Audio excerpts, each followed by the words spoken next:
Good morning students, welcome to Nidhi's Math Room. So today's topic is ring theory. I will discuss some problems on ring theory. In the previous class also I discussed about the ring theory. Again, observe here, the problem is prove that Z6 plus 6 multiplication 6 is a commutative ring with unity. Is it an integral domain? That is the question. So you all know about this Z6. Z6 means it is a set contains the elements 0, 1, 2, 3, 4, 5. So here you have to prove this non-empty set is a ring. First you have to prove this non-empty set is a ring, and then you have to prove it is a commutative ring, and then you have to prove that this is a ring with unity. So and then you check whether it is an integral domain or not. So that's why I write the addition table and multiplication table. It is necessary. In the previous class itself I told you about this multiplication and addition table. So without these two tables we can't do this problem. So firstly, addition table. So observe here, addition modulo 6 0 1 2 3 4 5 0 1 2 3 4 5 as it is ಅದೇ ತರನೇ ಬರ್ಕೊಂಡಿದ್ದೀನಿ.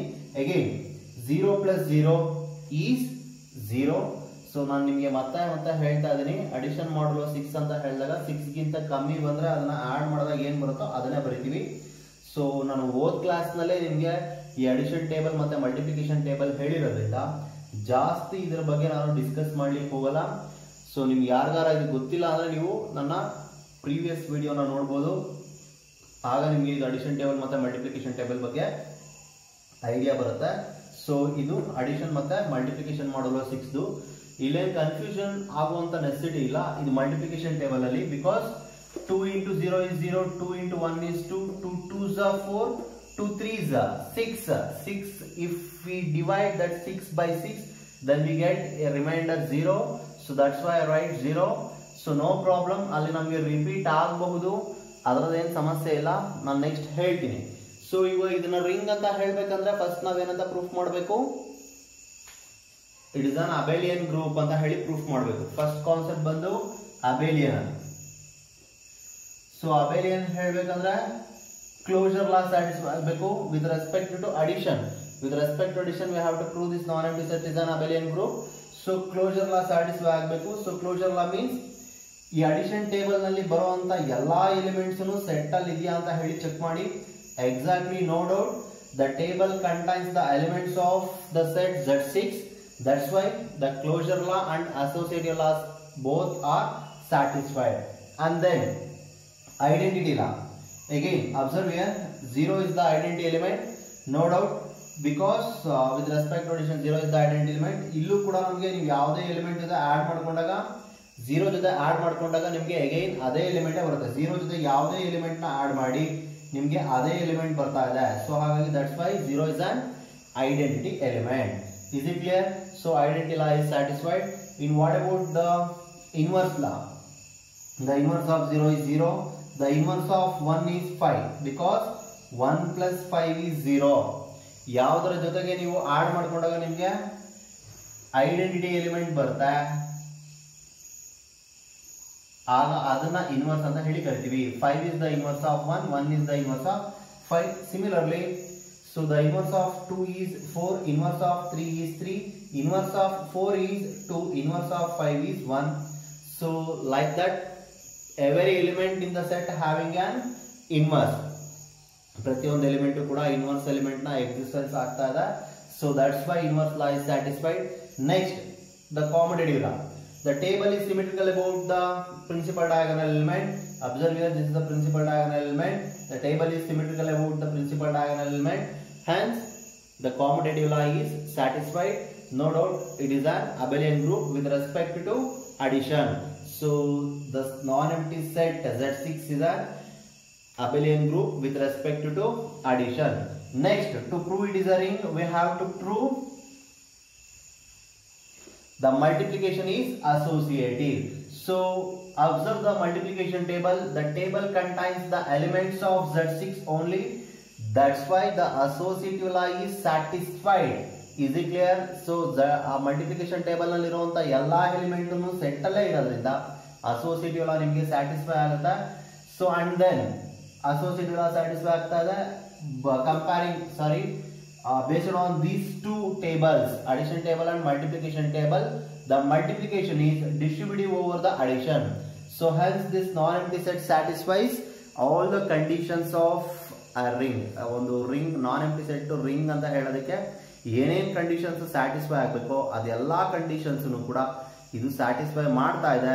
So ಹಾಗಾಗಿ no doubt it is a ring, ಇದು ring ಆಗ್ತಾ ಇದೆ. Next ಕಾಮುಟೇಟಿವ್ ring ಅಂತ ಹೇಳಬೇಕು. So ಕಾಮುಟೇಟಿವ್ ring ಅಂತ ಹೇಳ್ಬೇಕಂದ್ರೆ that non-empty set must satisfies the commutative law with respect to multiplication. So that's why observe the multiplication table. No doubt the table is symmetrical about the principal diagonal element. This is the principal diagonal element. The table is symmetrical about the principal diagonal element. So observe the elements. That's why the commutative law is satisfied with respect to multiplication. Hence it is a commutative ring.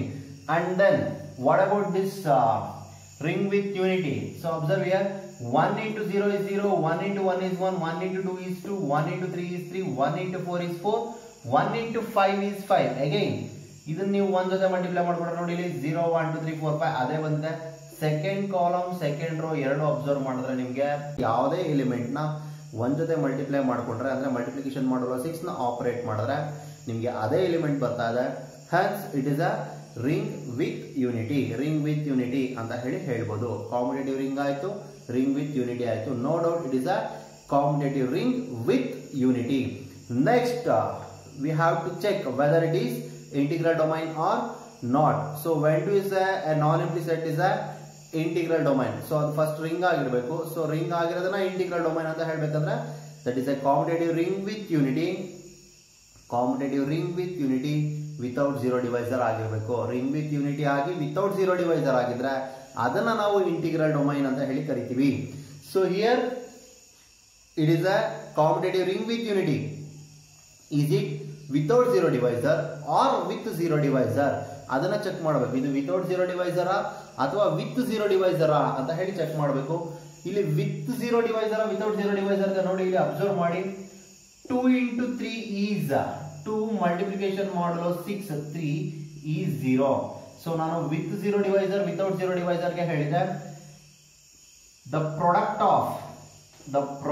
of two non-zero elements. If A and B are non-zero elements, the product of two non-zero element is equal to 0. If the product of two non-zero element is equal to 0, then clearly it is a with zero divisor. ಅದನ್ನ with ring with zero divisor ಅಂತ ಹೇಳಿ ಕರಿತೀವಿ. Here also 2 is not equal to 0, 3 is not equal to 0, but the product is equal to 0. The product of two non-zero element is equal to 0. Hence it is a ring with zero divisor, a commutative ring with unity with zero divisor, not and without zero divisor. Hence it is not an integral domain. ಇದು integral domain ಅಲ್ಲ. ಯಾಕೆ integral domain ಆಗ್ತಿಲ್ಲ ಅಂದ್ರೆ it is a ring with zero divisor, hence it is not an integral domain. ಅರ್ಥ ಆಯ್ತಾ ನಾನು ಹೇಳಿದ್ದು? Okay, the next problem is let r is equal to 0, 2, 4, 6, 8. Prove that R is a commutative ring under addition modulo 10 and multiplication modulo 10. Verify whether R is a integral domain or not. This is the problem. So take this as R because in the problem itself they denote that set is a R. So here you have to check whether you have to prove this non-empty set is a commutative ring. ಇದು commutative ring ಅಂತ ಹೇಳಿ proof ಮಾಡಬೇಕು. That's why I write addition and multiplication table under addition modulo 10 and multiplication modulo 10. addition modulo 10 ಮತ್ತೆ multiplication modulo 10 basis ಮೇಲೆ ಇದನ್ನ commutative ring ಅಂತ ಹೇಳಿ proof ಮಾಡಬೇಕು. ಟೇಬಲ್ ಅಬ್ಸರ್ವ್ ಮಾಡಿ. ನಿಮ್ಗೆ ಇದು ಟೇಬಲ್ ಏನು ಕ್ಲಾರಿಟಿ ಇದೆ ಅಂತ ಅನ್ಕೋತೀನಿ, ಯಾಕಂದ್ರೆ ನಾನು ಪ್ರೀವಿಯಸ್ ಕ್ಲಾಸಸ್ ಎಲ್ಲ ಹೇಳಿದೀನಿ ಹೇಗೆ ಟೇಬಲ್ ನ ಬರೀಬೇಕಂತ. ಸೊ ಅಲ್ಲೂ ಕೂಡ ನೀವು ಅಬ್ಸರ್ವ್ ಮಾಡ್ಬೋದು. ಮಲ್ಟಿಪ್ಲಿಕೇಶನ್ ಮಾಡ್ಕೊಂಡಾಗ 2 4s are 8, 2 6s are 12. That's why I write 2 because if we divide that 12 by 10, 12 by 10, the remainder is 2. That's why I write 2 into 8, 2 8s are 16. So if we divide that 16 by 10, then that gives 6. The remainder is 6. That's why I write 6. So ಎಲ್ಲ ಆನ್ಸರ್ನ ಈ table ಅಲ್ಲಿ ಇದೇ ತರನೇ multiplication ಮಾಡ್ತಾ ಹೋಗಿರೋದು.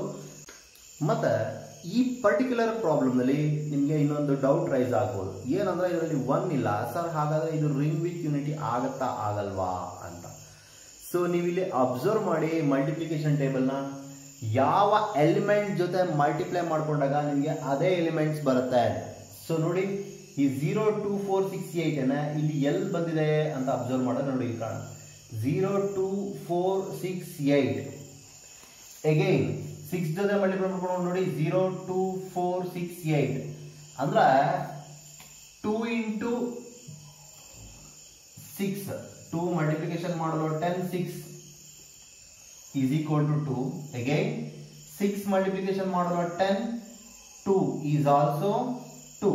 ಅಂದ್ರೆ ನಿಮಗೆ same concept ಅಲ್ಲಿ ಅರ್ಥ ಮಾಡ್ಕೊಳ್ಳಿ. a into 1 is equal to a, 1 into a is equal to a ಅಂತ ಹೇಳ್ತಾ ಇದ್ವಿ. That is 1 is the unit element ಅಂತ ಹೇಳ್ತಾ ಇದ್ವಿ. Here 6 is the unit element. ಇಲ್ಲಿ 6 unit element ಆಗಿರುತ್ತೆ. So it is a commutative ring with unity. Here the unit element is 6. ಅರ್ಥ ಮಾಡ್ಕೊಳ್ಳಿ. ಸೊ ಇದರಲ್ಲಿ 1 ಇಲ್ಲ, ಹಾಗಾಗಿ it is not a unit ring ಅಂತ ಅನ್ಕೊಂಡ್ಬಿಟ್ಟಿರಾ. ಇದು ಯೂನಿಟ್ ರಿಂಗ್ ಆಗಲ್ಲ, ರಿಂಗ್ ವಿತ್ ಯೂನಿಟಿ ಆಗಲ್ಲ ಅಂತ ಅನ್ಕೊಂಡ್ಬಿಟ್ಟಿರಾ. It is also a ring with unity. Here the unit element is 6. So ಈ ಕಾನ್ಸೆಪ್ಟ್ ಬೇಸಿಸ್ ಮೇಲೆ ನೀವು ನೋಟ್ಸ್ ಮಾಡ್ಕೊಂತ ಹೋಗಿ. ನಾನು ಏನೇನು ಸೆಂಟೆನ್ಸಸ್ ನ ಬರ್ಸಿದ್ದೆ ಅದೇ ಸೆಂಟೆನ್ಸಸ್ ನ ಪ್ರೀವಿಯಸ್ ಕ್ಲಾಸಸ್ ಅಲ್ಲಿ ಏನೇನು ಬರ್ಸಿದ್ದೆ ಅದೇ ಸೆಂಟೆನ್ಸಸ್ ನ ಈ ಪ್ರಾಬ್ಲಮ್ಸ್ಗೂ ಬರೀರಿ. ಪ್ರೀವಿಯಸ್ ಪ್ರಾಬ್ಲಮ್ ಆಗಿರ್ಬೋದು ಅಥವಾ ಈ ಪ್ರಾಬ್ಲಮ್ ಆಗಿರ್ಬೋದು, ಎರಡಕ್ಕೂ ನನ್ನ ಓದ್ ವಿಡಿಯೋನ ನೋಡಿ. ಆ ವಿಡಿಯೋದಲ್ಲಿ ಏನ್ ಸೆಂಟೆನ್ಸ್ ನ ಬರ್ಸಿದ್ದೀನಿ ಅದೇ ಸೆಂಟೆನ್ಸ್ ನ ಇದಕ್ಕೂ ಬರಿತಾ ಹೋಗಿ. ಅರ್ಥ ಆಯ್ತಾ? ನೆಕ್ಸ್ಟ್ ಕ್ಲಾಸ್ ನಲ್ಲಿ ಈ ರಿಂಗ್ ಥಿಯರಿ ಇನ್ನೊಂದಷ್ಟು ಪ್ರಾಪರ್ಟೀಸ್ ನ ಡಿಸ್ಕಸ್ ಮಾಡ್ತೀನಿ. They are very important. So thank you for watching.